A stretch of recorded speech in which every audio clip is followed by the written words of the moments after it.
الشيطان الرجيم بسم الله الرحمن الرحيم الحمد لله رب العالمين الرحمن الرحيم مالك يوم الدين إياك نعبد وإياك نستعين اهدنا الصراط المستقيم صراط الذين أنعمت عليهم غير المغضوب عليهم ولا الضالين.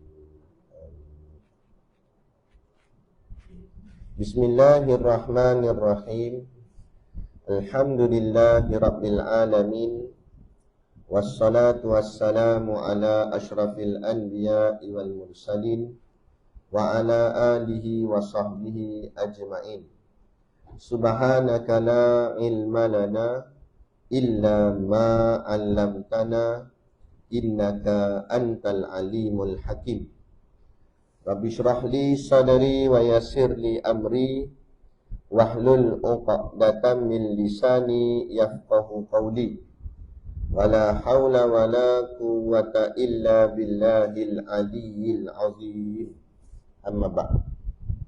Alhamdulillah, kita sama-sama panjatkan syukur kehadiratillah subhanahu wa ta'ala yang dengan limpah dan kurnianya diizin oleh Allah subhanahu wa ta'ala kepada kita pada pagi ini untuk sama-sama kita menyambung kuliah pengajian kitab kita, iaitu kitab Risalatul Tauhid, yang moga-moga dengan pengajian ini akan menambahkan lagi keimanan dan keyakinan kita kepada Allah subhanahu wa ta'ala.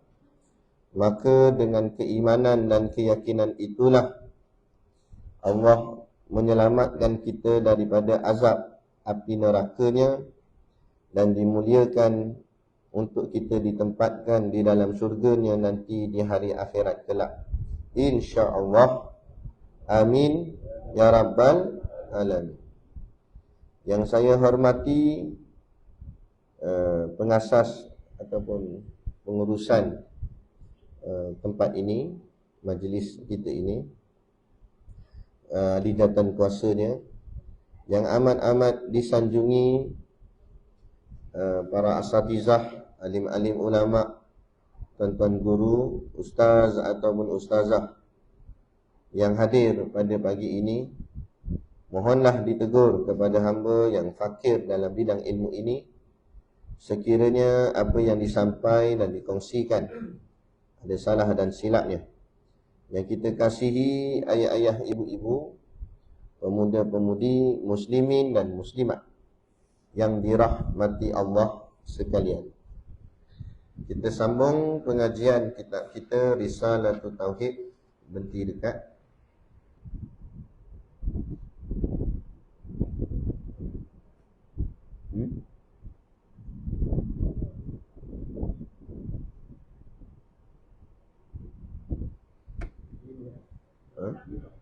Lima. Yang kelima, faedah. Betul.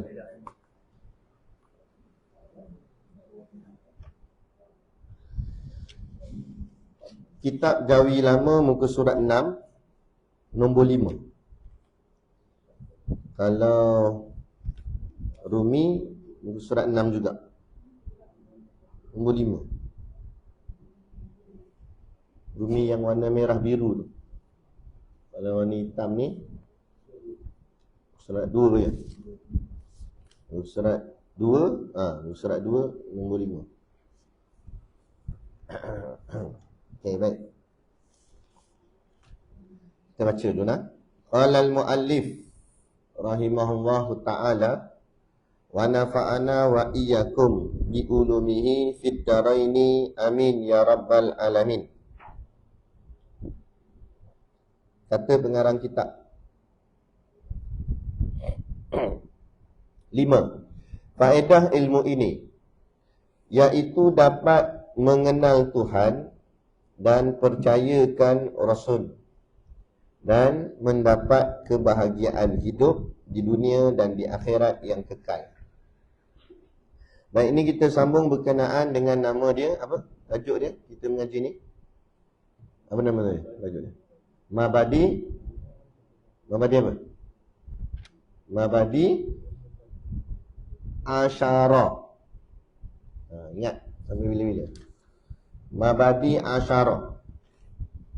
Permulaan yang 10. Jadi 10 poin kat sini. Itu nama dia mabadi asyara, ada 10 poin. Dia mesti 10, dia tak 9, dia tak 11. Tapi dia boleh kurang, dia tak boleh lebih. Kurang boleh, lebih tak boleh. 8, 7 boleh lagi. Tapi 11 tak ada. Dia paling maksimum 10. Cuma nama dia mabadi asyara. Baik. Yang kita nak belajar ni nombor yang kelima. Yang kelima, ingat balik mabadi asyara ni apa dia? Mabadi asyara ni iaitu ciri-ciri sesuatu ilmu itu. Sebelum kita mengaji dia, kita kena tahulah ciri-ciri dia macam mana. Ilmu ni ilmu apa, belajar pasal apa. Kita kena kenal. Tak kenal maka tak. Cinta laju jawab. Tak kenal maka tak cinta. Maksudnya tak kenal ilmu ni maka tak cintalah kat ilmu ni. Ya tak? Bila kita kenal baru kita pun cinta. Bila cinta ilmu, kita bersungguh-sungguh. Orang kalau sudah sampai tahap cinta, sebab tu orang dulu-dulu kata apa? Cinta itu buta. Kenapa? Orang bila dah sampai tahap cinta, dia jadi buta. Maksud buta ni, kalau istilah tasawuf dipanggil fana'. Fana' ni maksudnya yang lain daripada itu binasa. Binasa, dia tak nampak dah yang lain. Dia nampak tu je. Tu cinta. Tu orang panggil cinta itu buta. Pernah dengar cerita Laila Majnun? Laila Majnun gila. Dia terlampau kasih sangat kat awek dia nama Laila tu, sampai dipanggil Laila Majnun. Dia terlalu gila kan Laila tu. Akhirnya ada satu orang ni, dia tengah sembahyang. Jadi mamak yang pakwa kepada Laila ni, dia nampak Laila tu, dia pun sebabkan cinta sangat ke Laila tu, dia pun nak pergi kat Laila tu, dia lalu depan orang sembahyang. Dia jalan depan orang sembahyang. Orang sembahyang ni geram lah. Habis-habis sembahyang dia marah. Hoi, tak nampak ke aku tengah sembahyang? Kan lalu depan aku, apa lalu tempat lain lah. Kemudian dia, pakwa dia ni kata, minta maaf lah. Kan? Aku tak perasan hang sembahyang, dia kata. Sebab aku terlalu menggilakan Laila ni. Aku terlalu mencintai Laila ni, terlampau cinta sangat aku pada Laila ni, sehingga aku tak perasan hang tengah sembahyang. Tapi tak apalah, dia kata. Aku pelik juga dengan hang. Hang cinta Allah tak? Dia tanya. Laki yang tengah sembahyang ni kata, mestilah aku cinta Allah sebab tu aku sembahyang. Kalau hang cinta Allah, macam mana hang boleh nampak aku lalu depan hang? Kan? Betul tak? Terkena balik ni. Senyap dia. Macam tu. Sebab tu bila dah tu orang kata cinta tu buta. Dia bila sampai tahap cinta, tak nampak dah yang lain. Itulah sebab tu kita belajar mabadi asyara ni. Kita nak kenal ilmu ni. Bila dah kenal, kita jadi cinta. Bila dah cinta, kita tak nampak lain dah. Nampak ilmu ni. Tak nampak lain dah. Nampak kelas ni. Asal lalu nak beli sayur, kelas ni. Nak mengaji ni. Dia nanti sonok dia mengaji tu. Sebab dia dah sampai tahap cinta pada ilmu tu. Baik, kita nak sambung ni yang kelima, iaitu faedah ilmu ini. Faedah ni, faedah bermakna samarah. Faedah maknanya samarah. Samarah tu apa? Samarah tu bahasa Arab, bahasa Melayu artinya buah. Buah. Faedah ni ulama kata dia umpama buah. Buah macam mana? Buah yang macam kat pokok tu lah. Bila kita tanam pokok yang jenis berbuah lah. Jangan pokok bunga kertas. Pokok jenis berbuah. Bila kita tanam pokok jenis buah, apa harapan besar kita pada pokok tu? Sebab tu kita harap dia berbuah. Maka dengan buah tu kita panggil hasil. Maka barulah pokok tu dikira berguna. Sebab apa? Sebab memberi hasil. Jadi penat lelah kita pergi tanam dia, macam orang dulu-dulu, nenek moyang kita dulu-dulu. Tanam pokok durian, Kadang-kadang dia pun tak rasa. Yang rasa anak cucu dia. Sampai ke anak cucu jual dengan tanah-tanah. Itu masalah. Pada orang dulu-dulu susah. Nah, masuk hutan, tarung dengan rimau. Kan? Membuktikan orang kita dulu ni hebat. Kalau dipanggil apa? Tengah mengandung, orang perempuan, kalau tengah mengandung, datang darah haid, orang panggil apa? Bunting rimau kan? Orang panggil bunting rimau. Tahu tak kenapa orang dulu-dulu panggil benda tu bunting rimau? Rupanya rimau ni ada haid. Betul ni kajian telah membuktikan bahawa rimau ada haid. Masa dia tengah bunting, dia darah dia keluar. Orang tu orang panggil bunting rimau. Yang peliknya, macam mana orang kita dulu boleh tahu rimau tu keluar darah haid? Bermakna orang dulu kita boleh main dengan rimau. Sampai dia boleh tahu, sampai dia panggil ni bunting rimau ni. Tu kata hebat orang kita dulu. Kita sekarang main cak-cak kat zoo je lah. Kita sekarang kan? Tu dia. Cerita sikit. Balik kepada faedah tadi. Jadi faedah ni maksudnya hasil. Jadi kita tanam pokok, harapan kita nak dapat hasil. Apa hasilnya? Buah. Jadi faedah ni maksudnya hasil. Tu yang saya nak maksudkan tu. Jadi bila dia kata faedah ilmu ini, senang mudah faham kita, hasil ilmu ini. Maksud hasil ni, okey, kalau kita mengaji ilmu ni, apa kita dapat? Macam tu. Apa hasilnya? Itu maksud apa faedahnya. Dia apa faedah kita mengaji ilmu ini? Iaitu, dapat dijawab, iaitu dapat mengenal Tuhan. Itu hasil dia. Dengan sebab kita mengaji ilmu tauhid ni, sifat 20 ni, kita akan dapat mengenal Tuhan. Itu hasil dia. Tapi kalau dah mengaji masih lagi tak kenal Tuhan, maksudnya belum cukup kuat lagi lah pengajian kita tu, sebab kita tak dapat lagi hasil. Maka kita kena mengaji lagi sampai betul-betul mendapat hasilnya. Apa hasilnya? Mengenal Tuhan.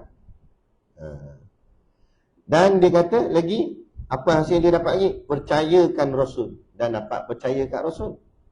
Dan lagi, mendapat kebahagiaan hidup di dunia dan di akhirat yang kekal. Dapat kebahagiaan hidup di dunia dan di akhirat yang kekal. Maksud kebahagiaan hidup di dunia itu iaitu sakinah, mutmainnah, yakni ketenangan. Hidup dekat dunia jadi tenang. Dan di akhirat yang kekal, akhirat tu artinya syurga.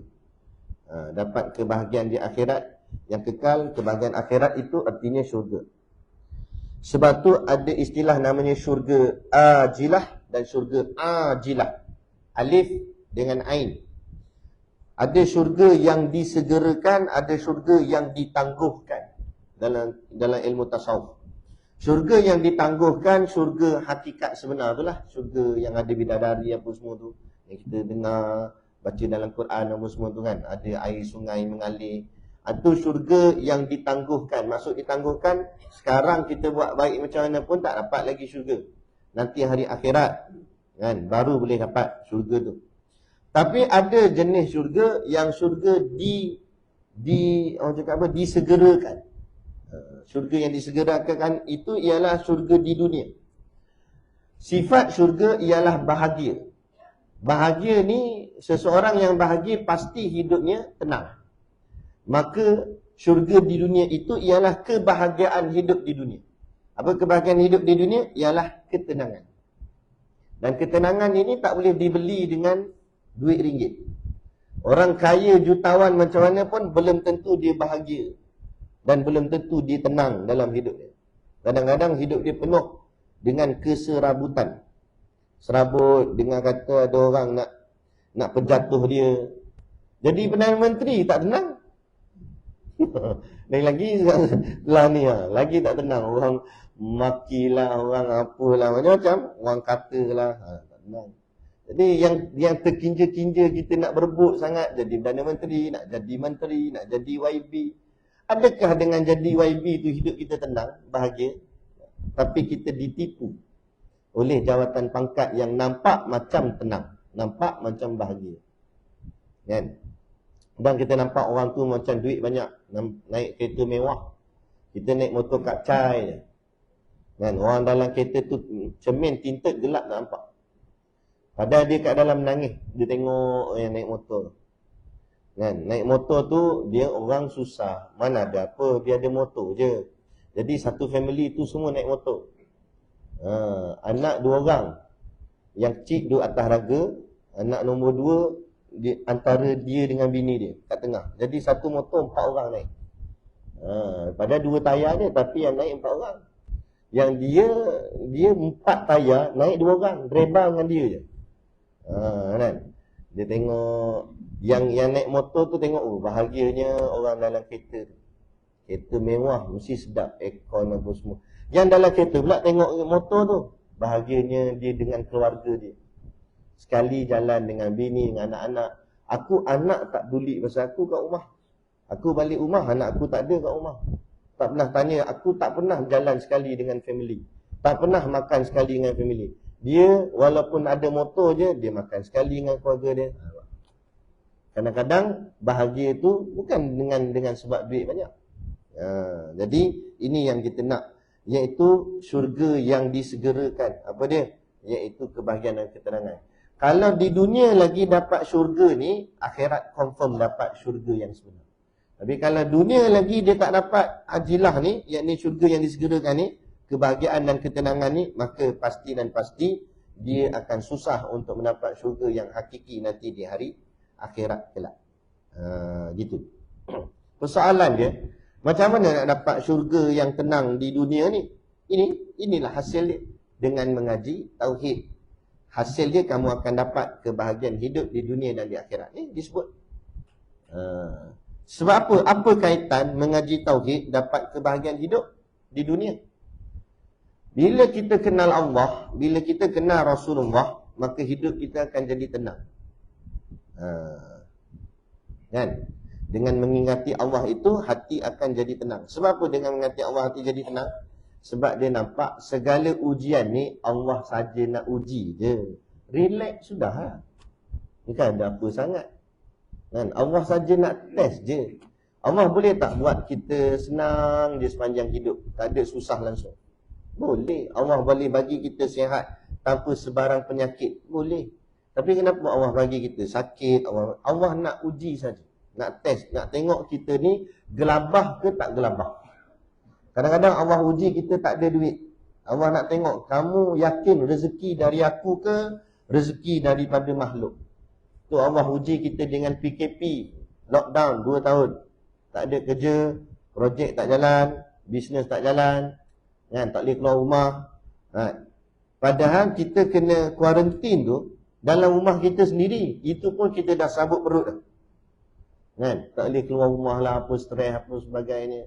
Padahal kita bukan kena bom. Bayang kalau hidup kita di bumi Palestin. Macam mana rasa?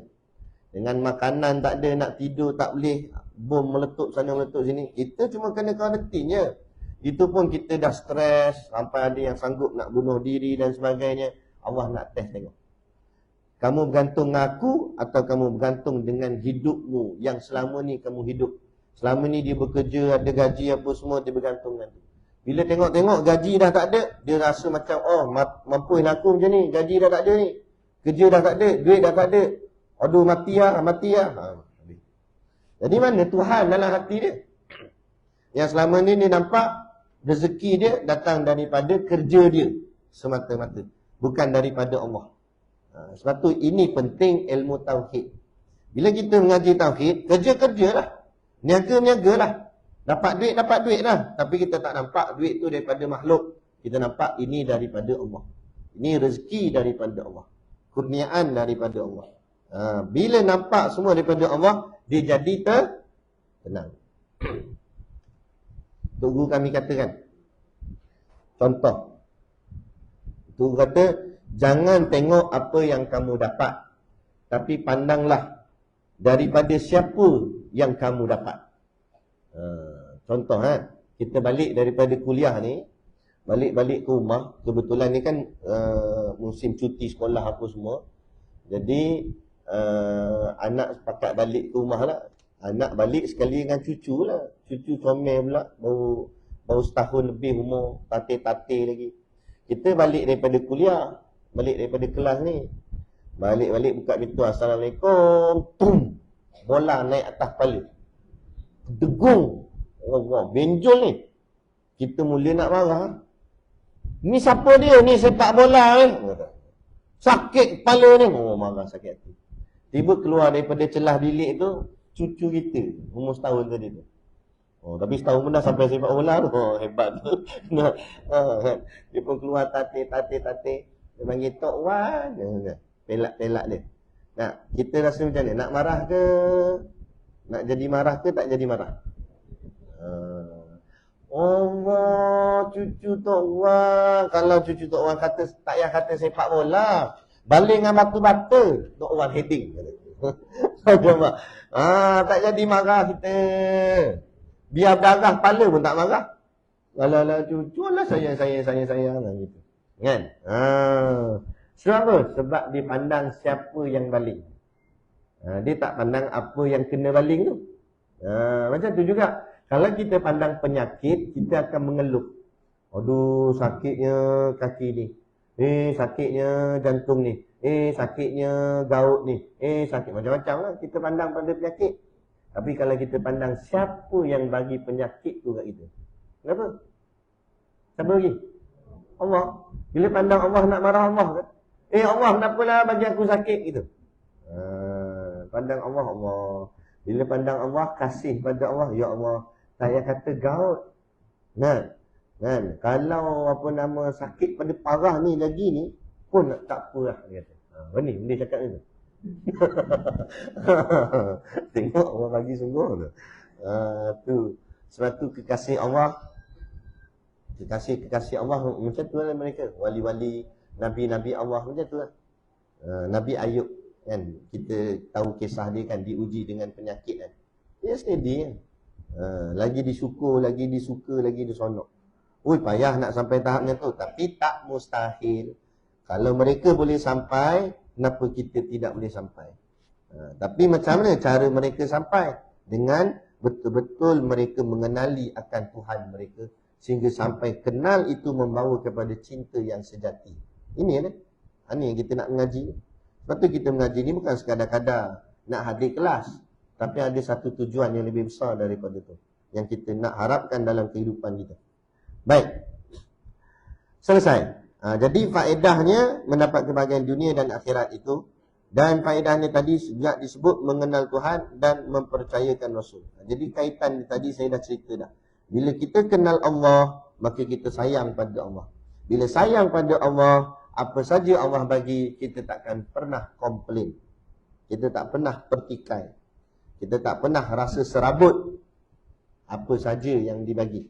Macam orang tengah bercinta, berkasih sayang. Tak ingat tu zaman muda-muda dulu. Zaman pakwa-makwa dulu. Kan? Masa tu dating makan sekali. Tengah-tengah makan, awet itu terkentut. Apui. Bunyi apa tu?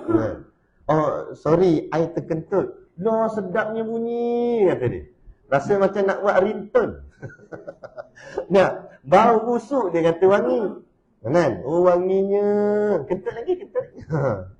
Itu belum kahwin. Dah kahwin anak 3, try kentut atas katil tu. Tapi, awak ni biadab betul lah kata. Ada kentut depan suami, dengar dia tergajang jatuh katil. Nak ceritanya, itulah kemanisan. Bila orang bercinta, tu kata buta tu. Bila orang bercinta, itu cinta dengan makhluk. Kalau cinta dengan Allah, bila cinta dengan Allah, apa saja, rumah terbakar ke apa ke, dia steady. Tenang je. Itu ketenangan ni yang payah nak dapat. Melainkan dengan cinta yang amat-amat tinggi. Sejati. Ada Tok Guru cerita, Tok Guru Siddiq Nur cerita. Lama dah cerita ni. Masa tu di Kedah, ada istimewa ulama', himpunan alim ulama'. Ada seorang budak lelaki ni, dia budak muda. Dan dia sayang pada alim ulama'. Dia suka pada majlis ilmu. Bila dia dengar ada istimewa ulama', dia nak khidmat dengan tok-tok guru. Jadi ada seorang tok guru ni nak balik ke homestay. Dia kata, Tok Guru biar saya hantar Tok Guru. Saya nak hantar. Saya nak khidmat dengan Tok Guru. Tok kata, tak apa dah, ada orang nak hantar ni. Tak, biar saya nak hantar. Saya nak hantar. Tapi saya tak ada kereta, saya ada motor je. Boleh tak Tok Guru naik motor? Tok Guru kata, okey lah, tak apalah. Naiklah motor dengan budak ni. Dia bawa, entah macam mana, entah depan tu ada lori motong tak lepas. Dia ngelak lori tu, dia tak bawa laju, tapi sebabkan orang lain punya hal. Dia ngelak lori tu, dia terbabah jatuh ke parit. Tok Guru tu jatuh. Tak ada masalah, Tok Guru tu cedera sikit je. Yang dia ni langgar pokok. Mati dia. Habis semua, sampai istimak hari tu pun tertangguh. Tok Guru semua pergi kat dia. Tengok, bawa jenazah dia pergi hospital. Lepas tu, kejadian tu dah lewat malam. Ayah dia ada kat rumah. Tok Guru Siddiq Nur dengan kawan-kawan mikir macam mana nak bagi tahu kat ayah dia. Jadi pukul 2-3 pagi datang rumah. Assalamualaikum. Salam, masuklah. Jadi ayah dia mesti pelik. Pukul 3 pagi, Tok Guru datang rumah dia. Ada apa ni? Kan? Masing-masing dah pandang muka masing-masing. Nak cakap macam mana? Tak sampai hati. Awal baru bangun tidur, kena kejut tengah tidur. Takut dia tak boleh kontrol jiwa dia, tak boleh nak terima ke macam mana kan. Tapi nak kena cakap juga. Sekali bagi tahulah macam gini, Ji. Anak Haji kan, Haji tahu kan dia pergi mana? Dia pergi istimak, dia kata dia nak bawa Tok Guru. Itulah ceritanya. Jadi masa dia bawa Tok Guru tu, dia aksiden. Tu kah? Ayah dia. Lepas tu, apa jadi kat dia? Ayah dia tanya. Dia meninggal je. Aksiden tu dia langgar pokok, dia meninggal. Tak ada, dia macam, tak ada. Dia tenang, dia senyum. Alhamdulillah, dia kata. Kenapa dia? Alhamdulillah lah, anak saya mati tengah bawa ulama. Anak saya mati dalam keadaan yang baik, syukur. Itulah cita-cita saya. Bila sejak lagi daripada awal saya besarkan dia, inilah harapan saya. Nak anak saya mati dalam jalan agama. Dan Allah hari ni dah bagi kat dia. Tenang hati dia. Sikit pun tak ada nak meronta ke, nak mengeluh ke, nak apa ke. Tak ada macam, itulah orang dah kata dah, jangan pergi. Tak ada. Dia tenang hati dia. Sebab tadilah. Sebab dia mentauhidkan Allah. Dia nampak apa yang Allah bagi dan apa yang Allah ambil balik. Itu semua hak daripada Allah. Cakap memang senang. Tapi kalau terjadi kat kita, belum tentu. Sebab tu kita kena kuat. Kita kena mengaji, kita kena yakin, kita kena faham betul-betul siapa Allah di sisi kita. Itu. Ya nak? Lepas tu meletakkan Allah ni hanya di hati, jangan letak yang lain. Lain semua letak di tangan. Termasuk pasangan kita. Saya hari tu ceramah dengan Ustaz Nik Bakri. Ustaz Nik Bakri Nikmat. Dia kan pakar dalam bidang kekeluargaan Islam ni kan. Jadi dia kata, kan, kita jangan letak pasangan kita dalam hati. Balik ni dia kata bagi tahu dekat pasangan masing-masing. Contoh kalau orang perempuan lah, bagi tahu kat suami, panggil suami apa? Baby. Baby, saya nak keluarkan awak daripada hati saya. Dia kata macam tu. Saya tak nak lagi letak awak dalam hati saya macam awal-awal dulu. Masa kita bercinta kan kita pernah janji. Kita letak dalam hati kita. Dah. Sekarang mulai hari ni saya tak nak letak lagi awak dalam hati. Suami pun pelik. Awak ni buang terbiat ke apa ni? Kenapa tiba-tiba cakap macam ni? Cakap sebab dalam hati saya hanya ada Allah saja. Adapun awak dengan yang lain-lain, anak, rumah apa sebagainya, saya simpan di tangan saya. Bukan simpan di hati.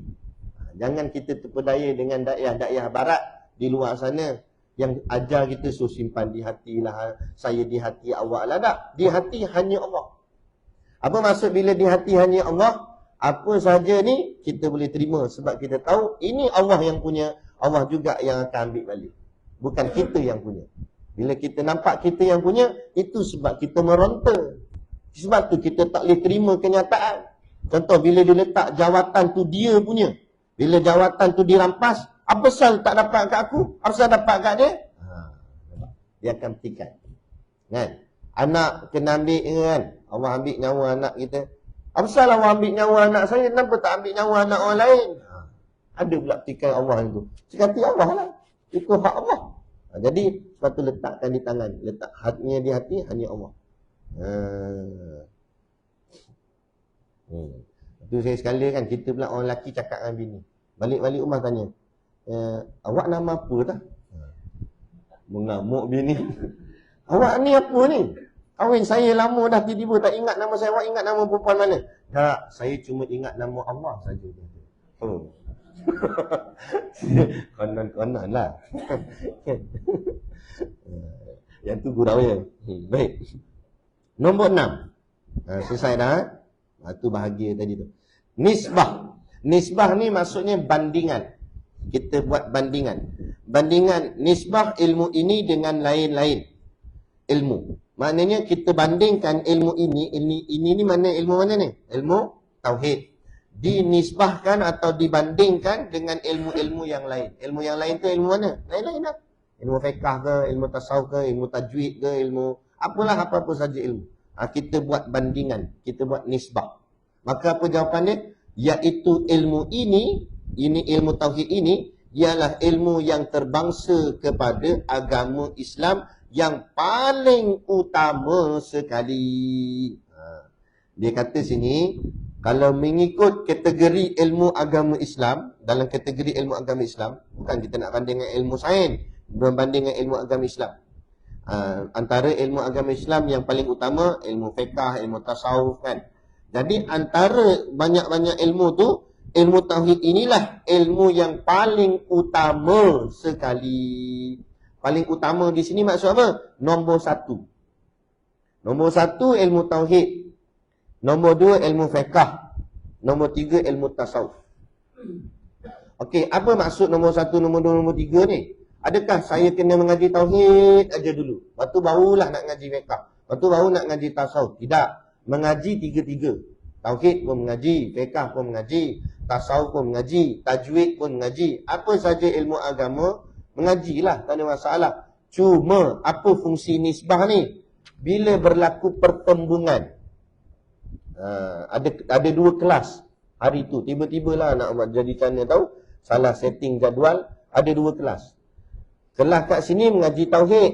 Ada kelas satu lagi dekat tempat lain, kat masjid ke kat mana ke, mengaji contohlah khusus haji, contoh. Khusus haji. Khusus haji, tiba sini mengaji tauhid, sifat 20. Nak pergi mana? Kelas waktu sama, kalau waktu lain-lain tak apa. Kita pergi yang mana dulu.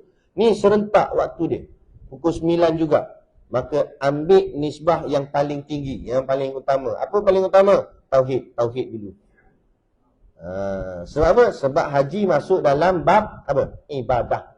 Ibadah masuk dalam ilmu apa? Fiqh. Antara ilmu fiqh, ilmu tauhid, berat ilmu tauhid lagi. Tapi bukan maksud saya mengabaikan ilmu fiqh tu, tak. Kalau tak ada pertembungan, ada orang buat khusus haji sebagainya, pergilah. Itu kalau tak bertembung. Ni kalau bertembung. Itu maksud nisbah tu. Mana lebih utama ilmu tauhid. Sebab apa pula Ustaz? Saya nak pergi haji ni, dia kata. Betul juga dia nak pergi haji. Tapi kalau kamu pergi haji tapi tak kenal Tuhan, haji apa? Mabrur jadinya. Bukan mabrur. Kan? Dia tawaf pusing tapi tak kenal Allah. Macam mana? Semayang, tak payah kata haji, semayang pun kalau tak kenal Allah, semayang apa? Kan? Sehingga kan Imam Ghazali sebut, la tasihul ibadah illa ba'da ma'rifatil ma'bud. Tidak sah ibadat seseorang melainkan setelah dia kenal siapa yang dia sembah. Kalau dia pun tak kenal siapa dia sembah, macam mana ibadah tu nak dikira sah? Kalau setakat mendirikan semayang, Acong Mutusami pun boleh. Betul tak? Saya nak tanya, Acong Mutusami boleh tak angkat tangan macam ni? Dia buat. Boleh tak dia buat? Boleh kalau dia nak buat. Dia pun tiru, dia tengok orang Islam buat, dia pun nak buat agak Allahu Akbar. Tapi pelaklah sikit. Sebab dia tak masuk Islam lagi, tak ngaji tajwid lagi.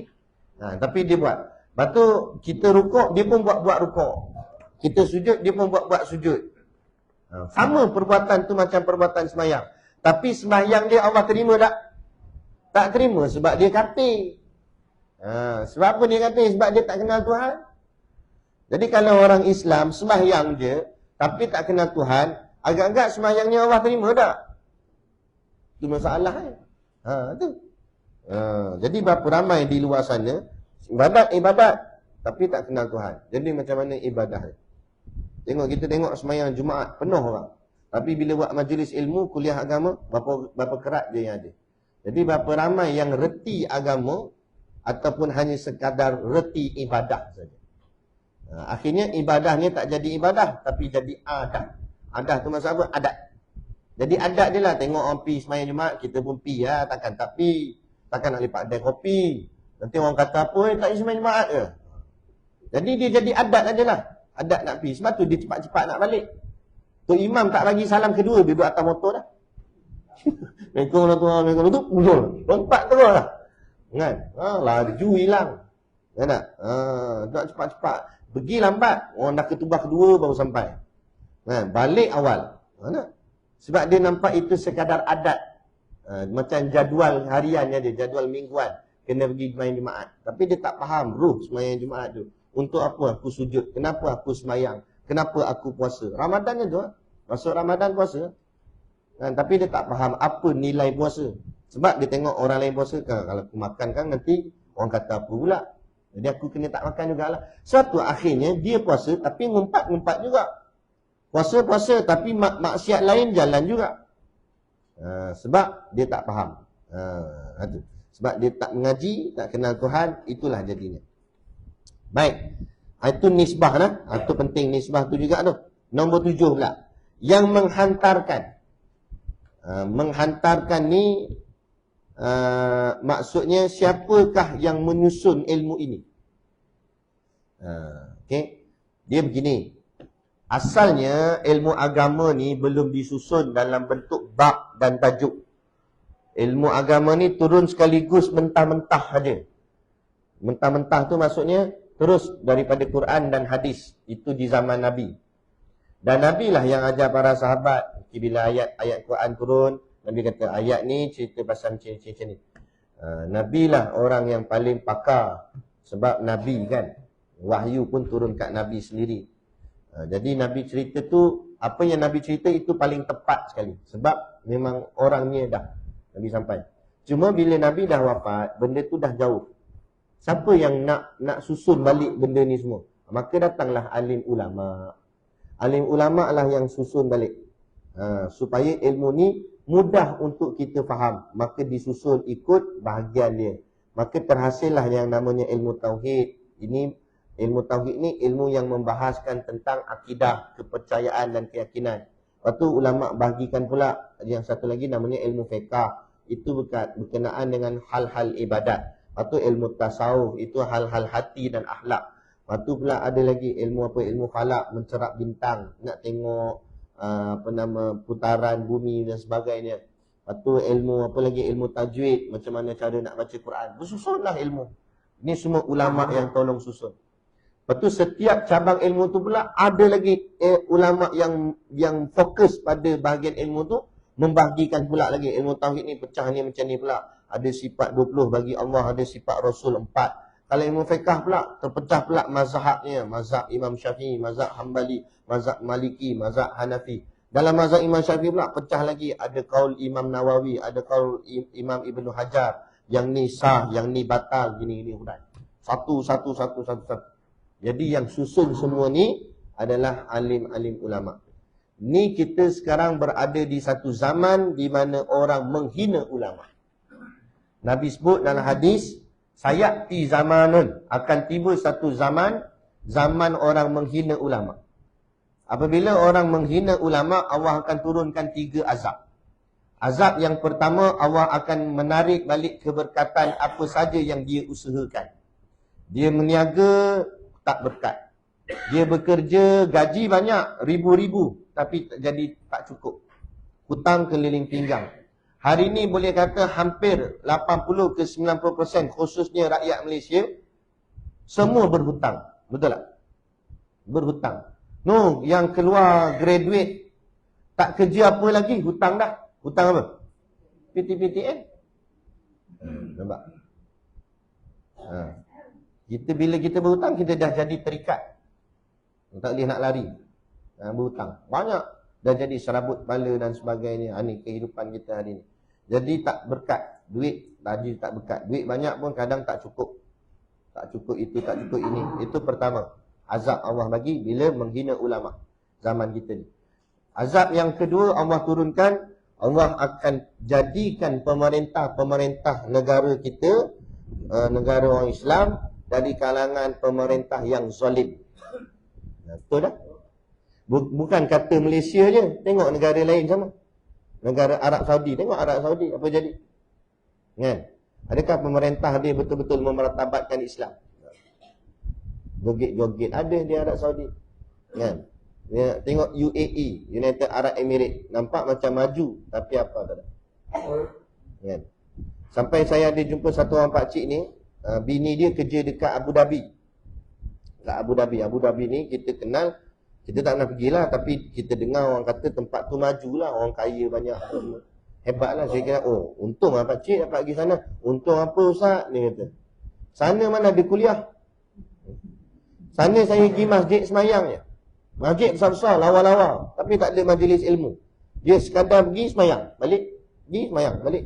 Sampaikan kami komuniti orang Malaysia, orang Melayu yang duduk di sana, kami sewa satu bangunan, buat situ macam ni, buat kelas pengajian. Dan ustaz pun tak ada. Jadi macam mana nak buat? Ada seorang pilot ni, kerja dia memang bawa kapal terbang pergi sana. Jadi dia bolehlah dapat tiket murah sikit sebab dia kerja dengan airline. Jadi dia tarik mana-mana ustaz kat Malaysia ni, bawa pergi sana. Selalunya akan letak dalam 3 bulan. Dia orang akan sponsor ustaz tu, 3 bulan pergi duduk sana mengajar satu kitab. Macam buat kelas macam ni mengajar. Lepas tu balik, nanti ganti ustaz lain pula. Gila-gila macam tu lah. Barulah kami ni ada hidup jugalah dengan pengajian. Kalau tidak ustaz, kosong ustaz. Itu nasib baik jenis fikir nak mengaji tak. Kalau jenis langsung nak sonok je, buat tak kisah je. Hidup bila tak ada mengaji jadi jahil. Bila jahil dia tak kenal halal haram. Bila tak kenal halal haram, semua dihentam. Betul tak? Makan tak kira dah, tak tengok dah halal ke haram ke. Janji sedap, janji viral. Kenapa? Dia sekarang zaman jadi macam tu. Oh, ni bahaya. Nak ceritanya. Itu azab yang kedua Allah turunkan. Azab yang ketiga, bila zaman tu menghina ulama, azab yang ketiga, ini yang paling ditakuti oleh alim ulama, mereka akan mati dalam keadaan tidak membawa iman, kata Nabi. Mati, ramai akan mati dalam keadaan kafir di sisi Allah. Di sisi manusia nampak macam dia orang Islam lagi, tapi di sisi Allah mardud, ditolak iman dia. Wa minan nasi may yaqulu amanna billahi wa bil yaumil akhir wa ma hum bimumin. Dan di antara mereka, yakni manusia itu ramai yang berkata, kami dah beriman pada Allah, dia kata. Kami dah beriman pada hari akhirat. Allah jawab balik, wa ma hum bimumin. Padahal sebenarnya mereka tidak beriman. Allah tak terima iman dia. Allahu akbar. Ini kita takut ni. Berapa ramai anak-anak muda hari ni takut-takut dari kalangan keluarga kita sendiri pula. Itu kita paling takut. Kan? Tak peduli majlis ilmu agama, kuliah langsung tak peduli. Dia sibuk dengan kerja. Nah, dari pagi balik petang, pagi balik petang, pagi balik petang. Sibuk kerja. Kuliah tak pernah pergi, masjid tak pernah solat jemaah. Lepas tu bila ada isu-isu, dia pakai kepala otak dia, ikut logik akal dia saja. Lepas tu dia terus hentam alim ulama. Tulis dalam komen, tulis dalam Facebook. Nak membodoh-bodohkan ulama. Apa benda lah ni, petikai-petikai. Ini generasi zaman hari ni. Menghina alim ulama. Itu ingat tak kes Syekh Nuruddin kata tak sah nikah tu kan? Betul apa Syekh cakap? Tak percaya buka dalam kitab-kitab fiqh. Kan? Khususnya mazhab kita Al-Imam Syafi'i. Mazhab Imam Syafi'i terang jelas. Dia kata dalam kitab tersebut, wajib ada qabil tu nikahaha. Mestilah menjawab, aku terimanya tu terima apa? Terima akan nikahnya. Tiba bila tak disebut dengan perkataan nikahnya, maka pernikahan itu tidak sah menurut mazhab kita Imam Syafi'i. Sebab hanya aku terima saja. Terima apa? Tak jelas. Dia tak, lafaznya tak soreh. Lafaznya tak jelas. Betul apa Syekh Nuruddin sebut? Syekh Nuruddin tegur. Sebab benda salah. Dia sebagai ulama, dia tegur. Tapi tengok orang komen, netizen komen, oh, apa ada ni, nyusahkan orang dah menikah dah kata tak sah lah, zina lah, apa. Dan kalau nikah tak sah, apa jadi hubungan dia? Takkan jadi zina? Betul lah Syekh kata. Syekh cakap tu supaya betulkan balik lah. Nikahlah semula. Walaupun tak depan khalayak ramai, bukan syarat wajib nikah mesti kena rakam. Nikah dalam bilik, janji ada saksi, sudah selesai. Kan? Syekh tegur tu nak bagi selesai hukum. Kan? Betul dia kata, barulah depa-depa ni nak jawab. Dia kata ikut mazhab lain kata harus. Betul mazhab lain kata harus. Mazhab Hanafi, Maliki dan Hambali kata harus. Hanya dengan qabil itu saja. Tapi persoalan di Malaysia kita pakai mazhab mana? Jangan main tukar-tukar mazhab. Ini dah bermain-main dengan hukum hakam agama. Bila kita semayang mazhab Syafi'i, nikah pun mazhab Syafi'i lah. Takkan semayang mazhab Syafi'i, nikah mazhab Hambali. Kau mana main tukar-tukar itu? Kalau negara orang lain yang pegang mazhab Hambali, tak apalah dia Hambali. Kita sini mazhab Syafi'i, pegang Imam Syafi'i betul lah. Abang Syekh tegur tu betul lah. Tapi orang komen Syekh, Syekh ada yang suruh balik, pergi balik Indonesia lah. Dia kata, biadabnya. Ni. Dan, ketahuilah alim ulama tu kekasih Allah. Bila kita sentuh kekasih dia, apa jadi? Kita ni ada awek, kan? Contoh, kita ada awek. Lepas tu orang tarik tudung awek kita. Lipat baju lah. Kan cari pasal apa ni? Memang kita gaduh dengan dia. Jadi bila kita sentuh kekasih Allah, apa Allah akan turunkan? Allah akan turunkan azab. Sebab kamu dah sentuh kekasih aku. Kamu dah maki hamun kekasih aku. Tu kita jangan main-main dengan alim ulama ni. Sehingga kan kata-kata dalam kitab sebut, ulama ni dagingnya beracun. Daging ulama itu beracun. Apa maksud daging ulama itu beracun? Kan dikatakan kalau kita ngumpat orang, kita akan makan daging dia. Jadi kalau kita ngumpat kawan kita, kita makan daging kawan kita. Jadi kalau kamu mengumpat ulama, kamu makan daging ulama. Maka orang jawab, daging ulama itu beracun. Bila kamu makan daging ulama, kamu terkena racunnya. Mana-mana kamu akan sakit lagi. Kamu akan susah. Tapi memang bukti sepanjang zaman, siapa yang menghina ulama, tengoklah hidup dia. Hidup dia jadi susah. Kadang-kadang hidup dia mungkinlah nampak macam senang, tapi mati pula susah. Kan? Mati silap, bumi pun tak nak terima. Tengok Kamal Atatürk. Kan? Dialah punca Islam jatuh. Dia mati, bumi tak nak terima. Bila tanam, bumi tolak balik mayat dia naik ke atas. Tanam, naik balik. Sampai orang terpaksa letak atas dia punya keranda mayat dia tu, letak batu. Batu berat-berat. Berapa kilo tak tahu, letak batu tu supaya dia nak bagi tenggelam juga. Tak, naik juga mayat dia. Akhirnya dia ditanam di atas tanah, bukan di dalam tanah. Sampai ke hari ni. Dan sampai hari ni bau busuk keluar daripada kubur dia. Tak jadi pergi lah. Kita buat ziarah nanti pergi ke Turki. Siapa nak masuk, dia akan spray minyak wangi dulu. Lepas tu kena pakai ni, mask. Sebab busuk sangat. Bau macam bau bangkai apa tau. Tu Allah nak tunjuk, ni orang yang melawan Islam. Menghina ulama, menjatuhkan sistem khilafah. Tu dia. Kamal Atatürk nama dia. Jangan buat nama anak Kamal Atatürk pula. Kamal tak boleh lagi, Atatürk. Okey, itulah sedikit sebanyaklah nak cerita pasal zaman hari ni, zaman orang tak kira apa dah menghina ulama. Jadi ulama lah kata tok guru kami, tok guru kata kat kami kat pondok kan. Kalau bukan ulama, agak-agak mu boleh baca Quran tak? Dia tanya. Sebab asal-asal Quran diturunkan di zaman Nabi, ni zaman Nabi ni.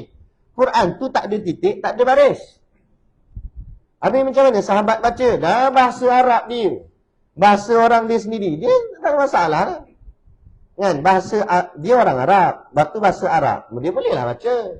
Tapi Islam ni makin lama makin kembang. Bukan sakat orang Arab je Islam. Orang bukan Arab pun Islam. Akhirnya sampai ke Parsi, sampai ke Rom dan sebagainya. Sampailah juga ke tanah Melayu Islam. Sampai ke negara Cina. Jadi orang bukan Arab ni mana nak faham bahasa Arab kalau tak ada titik, tak ada baris. Maka datang ulama. Ulama yang bubuh titik. Ulama yang bubuh baris. Salah seorang ulama tu namanya Al-Imam Abu Aswad Ad-Du'ali. Dia yang bubuhkan baris. Bubuh titik. Contoh huruf ba, ta dengan sa. Macam mana kita nak beza? Rumah dia semua sama bentuk macam ni.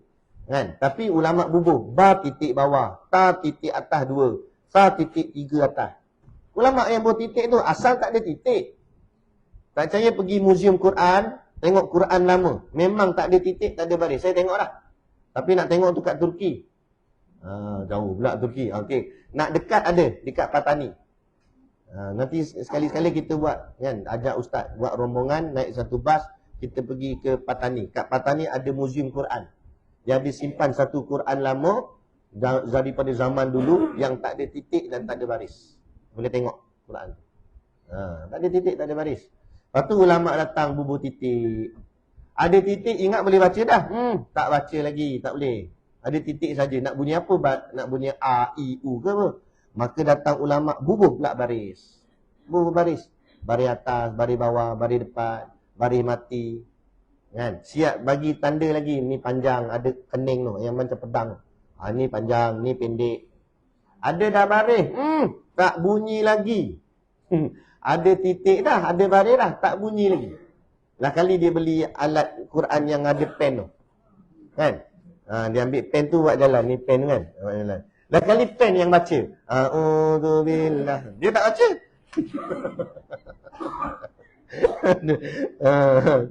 Nak cerita. Sebab tu kita kena kenanglah ulama.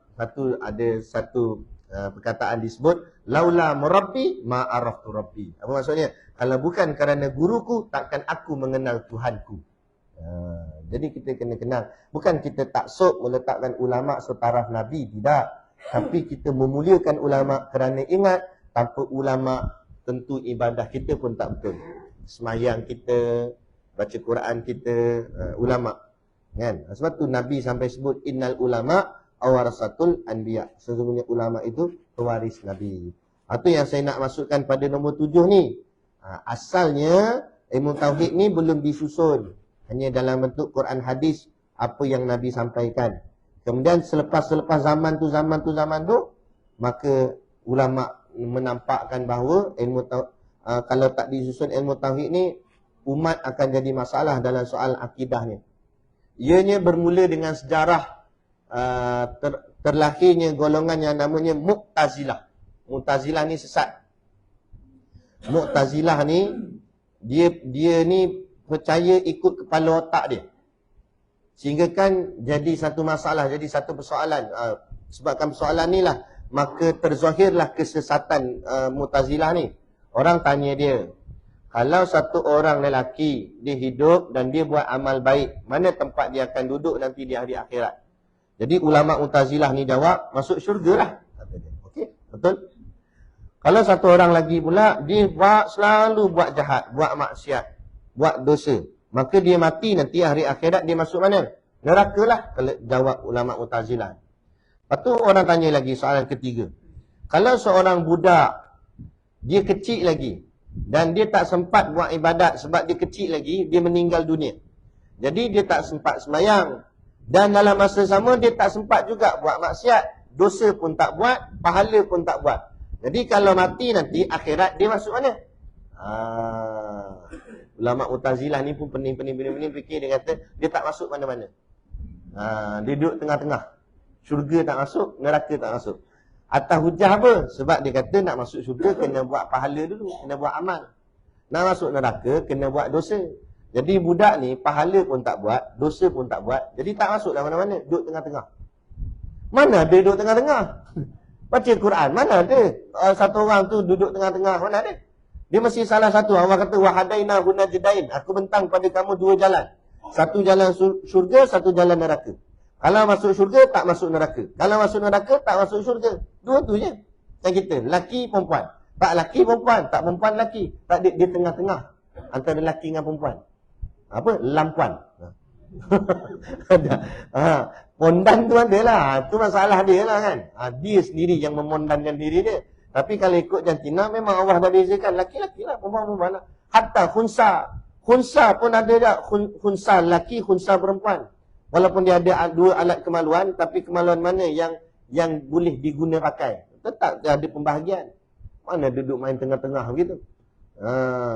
Jadi bila tengok macam ni, Mu'tazilah ni sesat ni. Start daripada sesat tu lah. Seorang ulama namanya Al-Imam Abu Hasan Al-Asy'ari. Asalnya dia pun pengikut Mu'tazilah juga asalnya. Kemudian satu malam dia rasa pelik lah dengan ajaran ni. Kemudian dia rasa tak sedap hati. Malam tu dia tidur, dia bermimpi Rasulullah. Jadi dalam mimpi tu Rasulullah kata, kamu buka balik ayat Al-Quran, kamu cari sifat-sifat Allah di dalam Al-Quran. Start daripada itulah dia mencari, dia baca 114 surah tu, bayangkan berapa ratus ribu ayat dalam Al-Quran. Dia cari satu-satu, dia bawa keluar. Mana ayat Quran yang cerita tentang sifat Allah, dikeluarkan dan disusun. Susun-susun itulah terhasil sifat 13. Wujud, kidam, baqa', mukhalafatul hadisi, qiyamu binafsi, sampai sifat yang ke-13. Kemudian dia pakai jubah 2 lapis.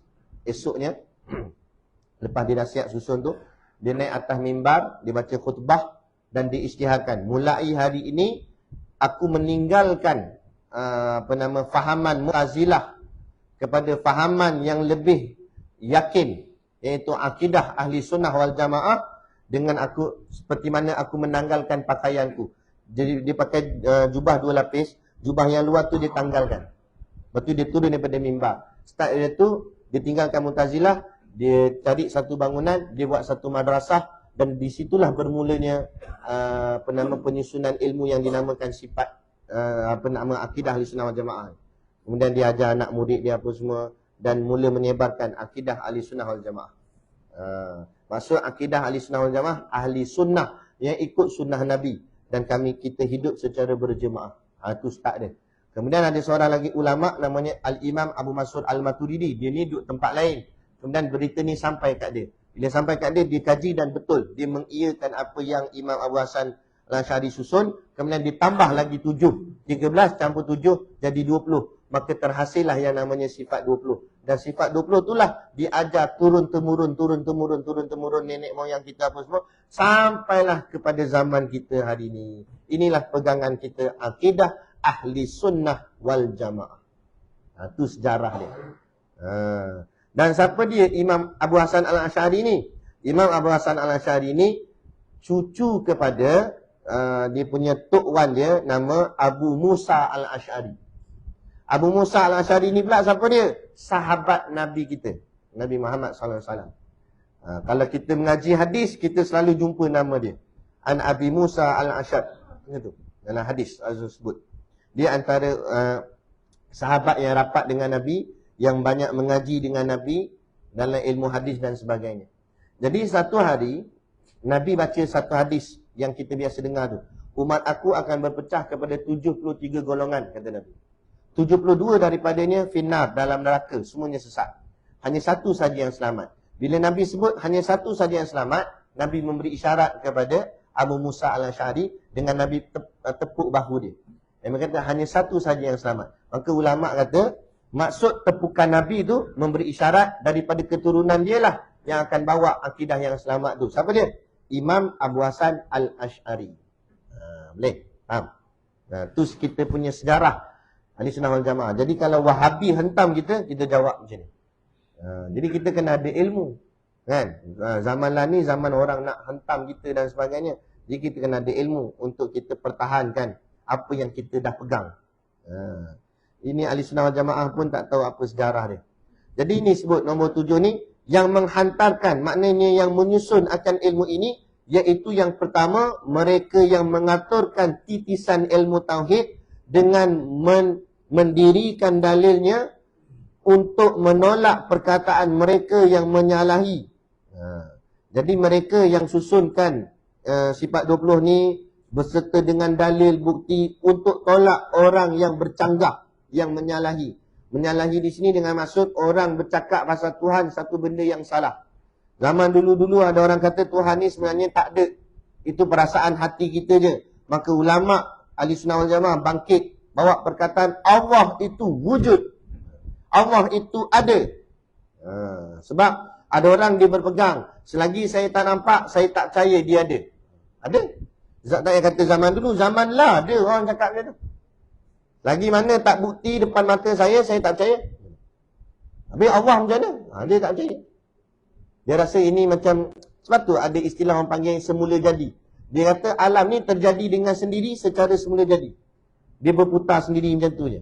Bukan ada siapa yang atur pun. Fahaman-fahaman yang sangat bahaya. Ni zaman dia. Ialah daripada ulama-ulama yang masyhur, Iaitu namanya Imam Abul Hasan Al-Ash'ari. Kalau kitab sendiri tu gariskan dia nama. Ingat nama ni. Kalau nak lagi ingat, dapat anak, buh nama anak dengan nama ni. Nak dapat anak apa Ustaz? Nak? Tak larat dah, cari yang baru. Marah. Kan tak laku niaga bawah kan. Ada gurau dia. Kan? Imam Abu Hasan Al-Ash'ari. Kalau tak ada anak, cucu. Jadi boh nama-nama ulama. Jadi kita senang nak ingat nama ulama tak? Hasan Ash'ari, nama cucu. Nama Imam Abu Hasan Al-Ash'ari. Dan seorang lagi nama dia apa? Imam Abu Mansur Al-Maturidi. Jadi dua orang ulama itu dalam ilmu tauhid ni. Jadi Imam Abu Hasan Al-Ash'ari dia susun 1 sampai 13 je. Imam Abu Mansur Al-Maturidi ditambah lagi 7. Maka kita gabung dua-dua jadi 20. Tu yang panggil sifat 20 tu. Gitu. Jadi setiap cabang ilmu kita mengaji ni dia ada imam. Jangan keliru. Untuk ilmu tauhid, imam kita dua orang ni. Imam Abu Hasan Al-Ash'ari dan Imam Abu Mansur Al-Maturidi. Untuk ilmu fiqh, siapa imam kita? Imam yang disebut imam masjid rumah dia pula. Imam ilmu fiqh, Imam Syafi'i. Tapi ada lagi 3 orang imam. Itu Imam Malik, Imam Abu Hanifah, Imam Hanafi dengan Imam Ahmad ibn Hanbal, Imam Hanbali. Cuma keempat imam ni kita akui mereka semua betul. Cuma kita tak boleh nak ikut 4-4. Kita kena pilih satu je. Jadi wakil di tempat kita Malaysia, kebanyakan majoriti kita adalah berpegang dengan Imam Syafi'i. Lagi 3 imam kita tak kata salah, betul. Cuma kita pegang Imam Syafi'i. Tak bolehlah pegang 4-4, pegang satu je. Okey, itu untuk fiqh. Ilmu tasawuf pula, siapa imam kita? Untuk ilmu tasawuf, imam kita ialah Imam Junaid Al-Baghdadi. Imam Junaid Al-Baghdadi. Dan keduanya Imam Ghazali. Itu dalam ilmu tasawuf. Jadi setiap ilmu dia ada imam masing-masing. Jangan keliru. Ini kita tanya imam ilmu tauhid apa? Imam Syafi'i. Ilmu fiqh Imam Syafi'i juga. Tasawuf Imam Syafi'i. Semua Imam Syafi'i. Imam Syafi'i untuk fiqh sahaja. Tauhid ada imam dia. Tasawuf ada imam dia. Lain-lain. Kalau ilmu tajwid pun dia ada imam dia. Ilmu tajwid imam dia Hafs an Asim min Tariq Asy-Syatibiyah. Dia ada 3 orang situ. Hafs yang paling guru dia paling atas Asim. Lepas tu Hafs. Lepas tu kita punya ikut Tariq kita mengaji di Malaysia ni pakai Tariq Syatibiyah. Jalan dia jalan Asy-Syatibiyah. Asy-Syatibi. Sebab kiraat ada 20 kiraat seluruh dunia. Kita pakai kiraat Hafs an Asim min Tariq Asy-Syatibiyah. Tu kita baca Maliki Yaumiddin. Tapi ada kiraat lain dia baca macam ni. Maliki Yaumiddin. Ma tu dia pendek. Tu kita kena tahu. Sebab setiap ilmu tu dia ada imam-imam dia. Kita ikut imam mana. Tu. Okay? Ilmu tajwid pun dia ada imam dia sendiri. Semua ilmu. Setiap ilmu dia ada imam. Maksud imam tu guru besar lah. Guru besar. Tapi guru paling besar Nabi kita Nabi Muhammad SAW. Timbul pula persoalan. Orang kan tanya. Kenapa kita tak ikut Nabi je Ustaz? Dah ulama ni tak ikut Nabi ke? Ulama ni ikut Nabi lah. Cuma contoh dalam mazhab, dalam masalah qiraat tadi saya sebut kan, ada banyak cara bacaan. Di zaman Nabi ada 7 ahruf bacaan. Ada 7 kaedah bacaan. Zaman Nabi sendiri lagi. Jadi Nabi telah mengesahkan setiap 7 bacaan tu. Lepas tu ada ketika Saidina Umar dia dengar ada satu orang dia semayang baca lain. Dia seperti mana daripada Saidina Umar baca. Saidina Umar tunggu sampai dia habis semayang, Saidina Umar tarik dia. Sini, kamu ni baca salah, dia kata. Kamu baca tak macam aku baca. Ni aku bawa kamu pergi jumpa Nabi. Lepas tu bawa jumpa Nabi, Saidina Umar cakap dengan Nabi. Lepas tu Nabi kata, cuba kamu baca. Laki tu pun bacalah. Nabi kata betul. Wahai Umar, cuba kamu baca pula. Saidina Umar baca Quran. Nabi kata betul. Padahal dua-dua baca tak sama. Cara bacaan. Nabi betulkan ini juga, Nabi betulkan ini juga. Nabi kata dua-dua betul. Kenapa Saidina Umar kata kenapa dia betul tak, saya pun betul tak? Nabi kata turun pada aku Quran itu malaikat Jibril ajar aku 7 cara bacaan. Di situ. Daripada 7 ni pula bila berkembang ilmu ni maka terhasil sampai jadi 20 hasilnya. Sebab dikembang ilmu tu. Tapi 20 tu je lah, lepas tu tak berubah dah. Sama juga dalam ilmu tauhid, ilmu fiqh, ilmu tasawuf. Kenapa ilmu fiqh ada 4 mazhab? Sebab ada kadang-kadang dalam masalah macam pengajian hadis, hadis tu tak jelas secara tepat. Contoh, Nabi kata, sahabat kata, aku lihat Nabi semayang, Nabi meletakkan tangannya di atas dada. Jadi ulama bahas, dada tu kat mana? Ada yang kata sini. Sebab ada yang semayang letak tangan di sini. Ada yang maksud dada tu kata Imam Syafi'i, maksud dada di situ bawah atas daripada pusat. Bila atas pusat ni, pusat ni sini. Kita semayang letak tangan sini. Ada pula yang kata letak di bawah pusat di sini. Jadi di situ menyebabkan berlaku perbezaan mazhab. Lepas tu ada hadis juga, sahabat kata, aku melihat Nabi semayang dalam keadaan berdiri. Dia tak sebut Nabi letak tangan. Jadi sebab tu mazhab Imam Malik, mazhab Maliki semayang tangannya di sisi. Dia tak lipat tangan dia, tangan kat sini. Sebab apa berlaku berbeza-beza? Sebab pada masalah hadis dan sebagainya tu kadang-kadang tak secara tepat macam mana. Jadi ulama' berijtihad, ulama' fikir. Sini-sini. Itu kita ikut ulama'. Kalau kita tak ikut ulama', kita nak ikut Nabi terus macam mana?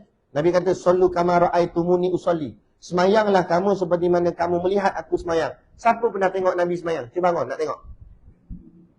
Mana kita pernah tengok Nabi semayang? Jadi siapa yang tengok Nabi semayang? Sahabat. Siapa yang tengok sahabat semayang? Tabi'in. Siapa tengok tabi'in semayang? Tabi'in.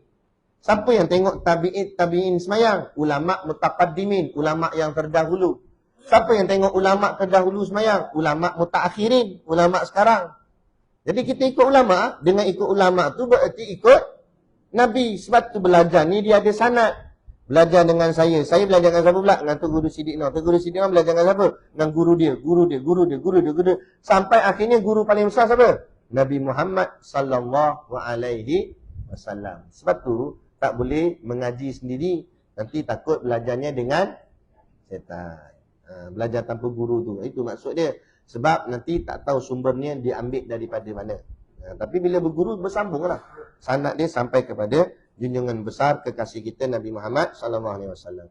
Dan tetapi mereka yang pertama menerima ilmu tauhid, orang yang paling pertama sekali menerima ilmu tauhid daripada Tuhan, daripada Allah, ialah Nabi Adam alaihi salam. Sebab apa? Sebab Nabi Adam orang yang pertama. Dan yang akhir sekali ialah siapa? Sayyidina Muhammad sallallahu alaihi wasallam, Nabi kita Nabi Muhammad. Itu yang mendapat ilmu tauhid. Adapun yang menyusun. Jadi ulama kita bukan mereka ilmu baru, tidak. Dia cuma ambil ilmu yang datang kat Nabi itu, kemudian disusunkan sahaja. Sama juga, ini kitab lama. Kitab lama macam ni lah.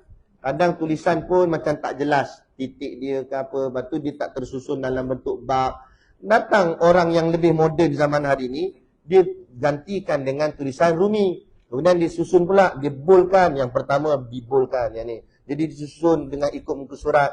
Siap ada table of content, ada isi kandungan. Kitab lama mana ada isi kandungan, tapi isi dalam berbeza tak? Tak beza. Itu maksud. Sama juga Islam ni. Bukan ulama-ulama ni mereka ilmu baru tak. Ilmu tu datang daripada Nabi lah. Cuma zaman hari ni ulama susunkan dia. Supaya bila susun, kita yang mengaji ni senang nampak dan senang faham. Sebab tu antara kitab Jawi dengan Rumi, ibu-ibu sekalian, ayah sekalian, prefer pakai mana? Jujurlah, tak payah nak buat. Pakai Rumi kan? Sebab apa? Sebab Rumi ni nampak lebih tersusun. Tapi bercanggah tak dengan kitab asal Jawi ni? Tak. Tapi yang siapa yang otak-otak yang boleh main kitab Jawi, pakai kitab Jawi, tak ada masalah. Sama juga dalam ilmu ni. Jadi bukanlah ilmu baru hari ni sifat 20 ni ulama baru susun. Itu yang Wahabi kata bid'ah, tu bukan bid'ah. Sifat 20 sejak zaman Nabi ada dah, cuma belum disusun yang dinamakan sifat 20. Cuma zaman hari ni ulama dah susunkan dia supaya nak mudahkan kita faham. Boleh? Bila dah faham macam tu, maksudnya apa? Habis. Udah tu, jangan banyak-banyak, nanti tepu. Okey. Boleh nak? Jadi kita berhenti kat mana tadi? Nombor berapa? Nombor 7. Lepas ni kita nak sambung nombor 8. Tanda nombor 8. Tak habis lagi. Nombor 8 pula. Ada soalan sebelum kita tutup majlis? Tengok ulama dapat pahala? Ya. Ada dalam kitab tasawuf ada cerita. Melihat wajah ulama itu mendapat pahala. Gambar pun sama. Gambar ulama dapat pahala, kita tengok wajah dia. Okey. Hujah dia apa? Kalau orang tanya, asal pula tengok gambar ulama dapat pahala? Sebab dia begini. Apa sahaja kita melihat sesuatu yang membuatkan kita mengingat pada Allah, maka jadi dapat pahala. Bila tengok gambar ulama, kita ingat apa? Ada tak kita tengok gambar ulama, lepas tu teringat Kak Amoy? Mana ada. Bila tengok gambar ulama, mesti ingat Allah. Ingat ilmu, ingat takut mati. Sebab tu, tak bawa pula. Lepas tu, dia ajar kita suruh bawa tasbih. Padahal tasbih tu alat kiraan je. Tapi bila kita tengok tasbih, kita ingat apa? Ingat zikir. Tu yang gantung dekat kereta tu. Tapi zikir tak pernah. Janganlah gantung aja, zikir lah. Bila tak silap merah, zikir. Tu letak balik. Kan? Tu patut baru guna. Tapi nak kata nakal-nakal orang dulu pun bagus juga. Dia lah macam gantung tasbih. Lepas tu dia tampal stiker kat belakang kereta, La ilaha illallah, Bismillahirrahmanirrahim. Dulu jadi trend masa zaman saya kecil-kecil dulu. Walaupun yang bawa tu budak muda, kereta sport, exhaust tapi tulis Bismillahirrahmanirrahim, La ilaha illallah, gantung tasbih. Zaman lah nak cari susah dah. Tak ada dah orang gantung tasbih. Gantung patung Hello Kitty. Kalau gerak-gerak gede-gede. Bila kereta tu jalan gede-gede. Patung-patung ni kan menyerupai berhala. Kenapa kita letak patung? Baik gantung tasbih. Orang dulu letak ti. Ada Quran ni. Cik kita orang lain. Kan? Orang dulu letak kopiah. Menunjukkan image Islam kita. Stiker. Kan? Ini tak mau dah nak letak. Letak yang bukan-bukan. Gambar yang bukan-bukan. Adalah gambar kat tangki minyak, gambar orang kencing. Ini zaman. Pelik lah zaman lah ni. Macam tak erti malu. Kan? Ini zaman. Aduh. Baik letak orang dulu-dulu. Walaupun nakal-nakal dia letak. Masjid tak pergi tapi letak kat bismillah. Okey lah. Adalah sikit juga. Ingat pada Allah tu ada. Ini langsung tak ada dah. Makin lama makin teruk lah zaman. Itu kena baiki balik lah. Jadi insyaAllah lah. Sedikit sebanyak apa yang kita kongsikan pada pagi ini memberi manfaat kepada kita bersama. Dan insyaAllah Allah istiqamahkan kita kekal dalam pengajian ini. Sehinggalah kita balik bertemu Allah dalam keadaan kita cukup keilmuan dan amal kita untuk kita dinilai Allah nanti di hari akhirat insyaAllah. Moga-moga semua yang kita buat ni mendapat ganjaran pahala yang berlipat kali ganda insyaAllah. Jadi cukup sekadar tu. Wabillahi taufiq wal hidayah. Assalamualaikum warahmatullahi wabarakatuh. A'udzubillahi minasyaitonirrajim. Bismillahirrahmanirrahim.